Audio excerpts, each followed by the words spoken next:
ഇനി community vice നമ്മൾ പരിശോധിച്ചാൽ ഈഴവ വിഭാഗത്തിൽ 1,29,447, മുസ്ലിം വിഭാഗത്തിൽ 1,46,979 റാങ്ക് വരെ ലഭിച്ച വിദ്യാർത്ഥിക്കും അഡ്മിഷൻ ലഭിച്ചു.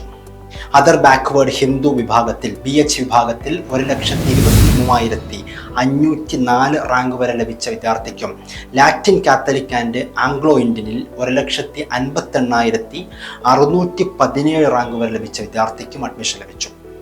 ധീവര വിഭാഗത്തിൽ 1,23,678 റാങ്ക് നേടിയ വിദ്യാർത്ഥിക്കും, വിശ്വകർമ്മ വിഭാഗത്തിൽ 1,43,227 റാങ്ക് ലഭിച്ച വിദ്യാർത്ഥിക്കും അഡ്മിഷൻ ലഭിച്ചിട്ടുണ്ട്. അതർ ബാക്ക്വേർഡ് ക്രിസ്ത്യൻ BX വിഭാഗത്തിൽ 1,45,905 റാങ്ക് നേടിയ വിദ്യാർത്ഥിക്കും, കുശവ KN വിഭാഗത്തിൽ 1,74,023 റാങ്ക് നേടിയ വിദ്യാർത്ഥിക്കും കഴിഞ്ഞ വർഷം അഡ്മിഷൻ ലഭിച്ചിട്ടുണ്ട്.